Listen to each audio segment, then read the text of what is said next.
Si Etsuro Kuroso ay isang depressed na binata. Di siya nagtatrabaho o nag-aaral man lang. Di rin siya sinusuportahan ng magulang kaya walang ilaw, tubig at marumi ang apartment niya. Kaya isang gabi, naisipan niyang magpakamatay. Nagtali siya ng sinturon sa leeg at tinali niya to sa istante. Pero gumana ang survival instinct niya kaya nahila niya yung sinturon at bumagsak yung istante sa kanya. Nang mapahiga siya dahil sa sakit, napansin niyang may sinag ng liwanag sa tabi niya. Nabutas pala yung dingding dahil sa natanggal na istante. At ito na ang magpapabago sa buhay niya. Dahil nang sumilip siya sa butas na konektado sa kabilang kwarto, ay nakita niya ang isang magandang babae, si Ryo Miyachi. Kaya mula noon, lagi niya na tong sinisilip. Sa palagay niya ay estudyante si Miyachi pero walang dumidalaw dito. Kaya naisip niyang baka wala tong kaibigan. Pero isang tanghali, di niya makita si Miyachi sa butas. Kaya lumabas siya sa kwarto niya at nakinig siya at sumilip sa main slot ng pinto ni Miyachi. Pero natigilan siya nang mapansin niyang may nakakakita sa kanya. At ito ay si Haruko Kawasaki na bumibisita sa kanyang kapatid na nakatira sa ilalim ng kwarto ni Kuroso. Pero nang di sumasagot ang kapatid niya, ay nag-iwan na lang siya ng pagkain sa pinto at agad na din siyang umalis. Kaya sinamantala naman tong kunin ni Kuroso dahil ilang araw na din siyang di kumakain. Pero natigilan siya sa pagkain dahil nakatingin pala si Miyachi na nakangiti. Nagpakilala si Miyachi sa kanya at inimbitahan siya nitong kumain sa kwarto dahil mas masarap daw kumain pag may kasama. Kaya magkasama nilang pinagsaluhan ng mga pagkain at masayang bumalik si Kuroso sa kwarto niya dahil inaya pa siya nitong kumain ulit next time. Palagi na siyang nagdadala ng pagkain kay Miyachi at lagi niya siyang sinisilap sa butas. At isang araw, naisipan niya tanungin si Miyachi kung bakit nakikisama to sa katulad niya. Sagot naman ni Miyachi sa kanya parang may nararamdaman daw siyang koneksyon sa kanilang dalawa. Kinilig naman si Kuroso sa narinig kaya pagbalik niya sa kwarto, tinakpan niya na yung butas sa dingding. Pero tinanggal niya din to nang may marinig siya sa kalagitnaan ng gabi. Nakita niyang nakakapote si Miyachi at may hawak na cutter at may kasama siyang lalaki. Niyakap ng lalaki si Miyachi pero mabilis tong kinarate ni Miyachi at pinatay. Matapos ay ngumiti si Miyachi. Naguguluhan si Kuroso sa nakita niya dahil natabingan ng aklat yung butas habang nakatingin siya. Kaya di niya masiguro kung totoo ba yung nakita niya. At noon din ay may dumating na van sa tapat nila at biglang may kumatok sa pinto. Si Miyachi na parang walang nangyari at inaya pa siya nitong kumain sa kwarto niya.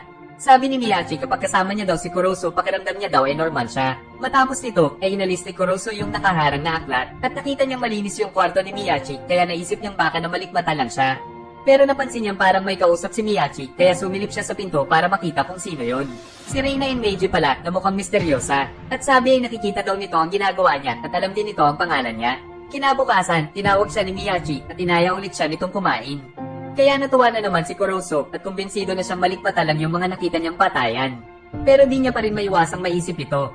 Kinagabihan, habang naghihintay kay Miyachi, may narinig na naman siya kaya sumilip siya sa butas. Pinapatay ni Miyachi ang isang lalaking may tato at gumiti na naman siya pagkatapos. Siguradong totoo na to kaya napasigaw siya sa takot. Kaya napansin siya ni Miyachi at sinaksak nito yung butas at sinilip siya nito kaya lalo siyang natakot at pabilis siyang tumakbo palabas at hinabol naman siya ni Miyachi na may dalang cutter. Pero nang umakyat siya sa rooftop ng isang building ay di inaasahan na corner siya ni Miyachi. Inamin niyang dati niya pa alam na killer si Miyachi. Nahiwagaan naman si Miyachi sa kanya dahil bakit daw sumasama pa rin siya. Paliwanag ni Kuroso, nagtaka na siyang magpakamatay pero di inaasahan, nagkagusto daw siya kay Miyachi. At mas masarap daw na mahalin siya kaysa mamatay. Lumuhod si Kuroso at naghihintay na patayin siya ni Miyachi. Tinutukan siya ng cutter ni Miyachi sa leeg pero wala siyang reaksyon kaya tinanong siya ni Miyachi kung anong nararamdaman niya. Pero sagot niya, gusto niya daw makadate si Miyachi. Pumayag naman si Miyachi at dinilaan nito yung dugo sa labi niya. At nang sinubukan niyang halikan si Miyachi, sinabi nitong papatayin siya pag tinuloy niya.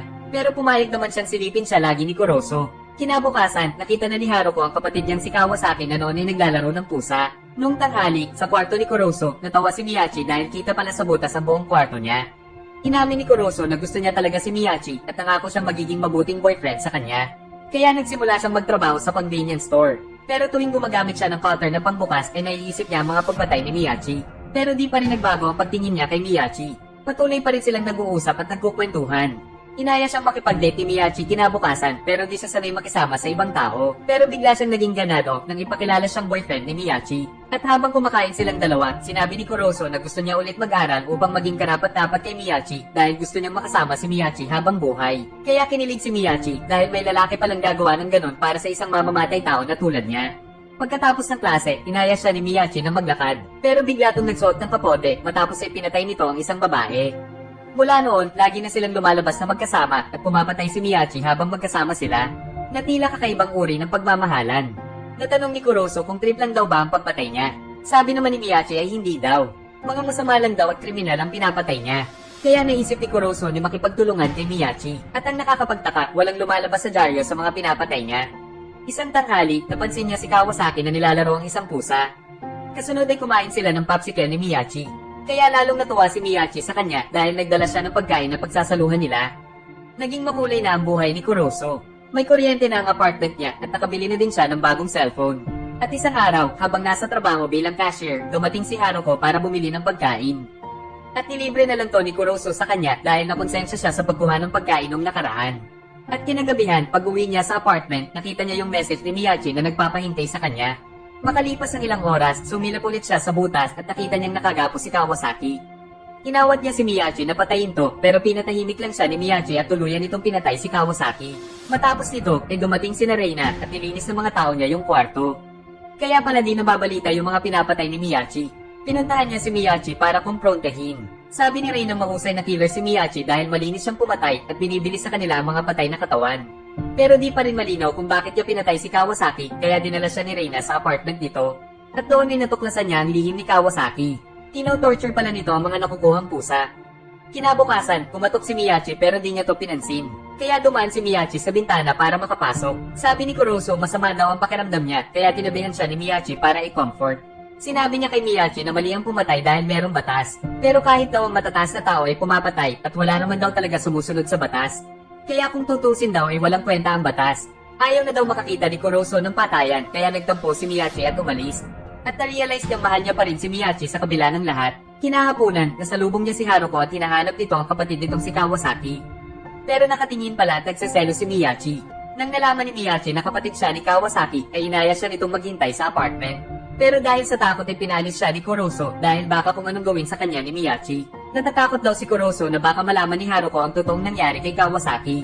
Pero di daw mangyayari yon dahil malinis ang pagkawala ni Kawasaki. At dahil daw mabait na tao si Haruko ay nangako si Miyachi na di niya to papatayin. Makalipas ng ilang araw, nag-message si Haruko. Nakikipagkita siya para pag-usapan si Kawasaki. Pero habang naglalakad at nag-iisip si Kuroso, ay kinuha siya ng isang itim na van kung saan naroon si Reina. Binantaan siya nitong magpakatino kay Miyachi dahil kung hindi ay malalagot siya kay Reina. Wala man daw kwenta ang buhay ni Kuroso, magkakaroon ng halaga ang katawan niya pagpatay na siya. Tapos nito, natuloy siyang makipagkita kay Haruko.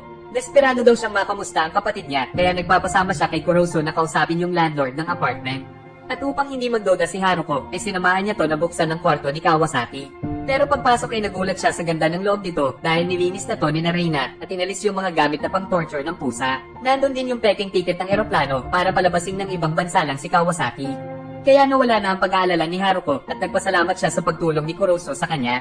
At handa daw tumulong si Kuroso anumang oras. Sinabi naman ni Haruko na baka magselo si Miyachi pero sabi ni Kuroso kailan lang daw naging sila kaya hindi niya pa to ganong kilala. At nang pauwi na siya ay nakita niya si Miyachi na kaakbay ang isang lalaki pero hindi umaangal si Miyachi. Kaya nang magkasama na sila ay tinanong niya si Miyachi tungkol dito. Pero sabi ni Miyachi, ganun din naman daw sila ni Haruko. Pero gusto niya lang daw protektahan si Miyachi tapos ay niyakap niya si Miyachi ng mahigpit. Pero nagalit si Miyachi nang sinubukan niya tong halikan. Nung kinagabihan din na yun, ay pumunta si Miyachi sa lugar ng mga gangster para tagihan ang offer na magtrabaho siya sa kanila bilang personal killer. Pero nagbanta yung leader na alam niyang si Miyachi ang pumatay sa isang member nila kaya papatayin daw nila si Kuroso pag tumanggi siya. Kaya kinabukasan, sinundo niya si Kuroso para samahang umuwi dahil iniisip niyang papatayin to nung gang. Pagdating nila sa bahay, nandun si Haruko at inaya nila tong pumasok para uminom ng tsaa. May pinakita siyang sulat galing kay Kawasaki na gawa-gawa lang naman ni Reina. Pero bigla, nawalan siya ng malay at dumating si Miyachi na nakakapote. Nilagyan niya pala ng pampatulog yung tsaa. Papatayin niya sana si Haruko pero inawat siya ni Kuroso at sabi nito ay di na daw ito tama. Kaya sinabi ni Miyachi na pag nakialam siya ay siya na lang ang papatayin niya pero alam ni Kuroso na di niya yun magagawa. Sagot naman ni Miyachi ay magagawa niya yun tsaka siya umalis. Makalipas ng ilang oras ay nagising na si Haruko. Noon ay inamin niya pagtingin niya kay Kuroso at sana daw ay karapat-dapat siya sa kanya. Pero noon din ay dumating doon si Reina. Inaasahan nilang lilinisin na nila ang bangkay ni Haruko na sa oras din na yun ay agad na umalis. Ito daw ang unang beses na di natuloy ni Miyachi ang pagpatay at sinisisi niya si Kuroso dahil isa daw siyang hadlang. Makalipas ng ilang araw, nagkita si Reina at Miyachi. Nag-sorry si Miyachi dahil di niya napatay si Haruko at binigyan niya ng popsicle si Reina. Habang nagkita naman si Kuroso at Haruko. Sabi ni Haruko ay gusto niya daw talaga si Kuroso. Pero pinaliwanag ni Kuroso na gusto niya lang tulungan si Haruko tungkol sa kapatid niya. Sabi naman ni Haruko ay huwag siyang mag-alala dahil handa daw maghintay si Haruko sa kanya. Sana all. Nang pauwi na si Kuroso ay hinarang na naman siya ng van. Akala niya si Reina na naman pero yung gang na pala. Dinala siya nito sa bar na pag-aari nila at pinilit siyang kumbinsihin si Miyachi na magtrabaho sa kanila. At nang tumanggi si Kuroso, ay pinagbanta nila siya at hiniwan nila ang pisngi niya. Nang makauwi na siya, nakita ni Miyachi yung sugat kaya aalis to para kumanti, pero pinigilan siya ni Kuroso at sinabing mas pipiliin niyang mapatay ng gang kaysa makita niya pumatay ulit si Miyachi. Pero sagot ni Miyachi ay killer daw siya at di na yun mababago. Pakiramdam niya di siya kumpleto pag di nakakapatay. Pero sabi ni Kuroso di niya pinatay si Haruko, ibig sabihin kaya niyang magbago kung gugustuhin niya. Sabi ni Kuroso ay mahal niya daw si Miyachi, pero iniisip ni Miyachi na di kayang tanggapin ni Kuroso kung sino siya. At wala daw magandang kinabukasan para sa kanila kaya umalis si Miyachi habang may luha sa mga mata. Habang nasa trabaho si Kuroso, ay pinuntahan siya ni Reina para bumili ng popsicle at sinabing may ipapalinis daw na bangkay si Miyachi. Pero ayaw pa rin ni Kuroso na pumatay si Miyachi. Kinagabihan, nakarinig siya ng ingay sa kwarto ni Miyachi kaya sumilip siya sa butas. Nakita niyang may pinatay ulit si Miyachi pero sa pagkakataon na to, imbes na ngumiti ay umiyak siya. Kaya naisip niyang hindi gustong patayin ni Miyachi ang biktima niya kundi inutos lang nung gang. Kaya agad siyang tumakbo palabas at pumunta siya doon sa gang. Sinabihan niya silang tigilang utusan si Miyachi na pumatay pero walang nakinig sa kanya kaya inatake niya sila gamit ang cutter. Pero di naman siya marunong makipag-away kaya natalo siya at dinulpi habang nakahiga. Nilapitan siya ng leader para hiwain ang leeg niya na tulad ng ginagawang pagpatay ni Miyachi. Pero biglang namatay ang ilaw at may naghagis ng tear gas. Habang nawala ng malay yung ibang gangster ay pumasok si Miyachi na nakakapote. At nagulat siya dahil nandun si Kuroso. At nang nakita niya yung mga sugat ni Kuroso, ay lalo siyang nagalit kaya gumamit siya ng 2 cutter.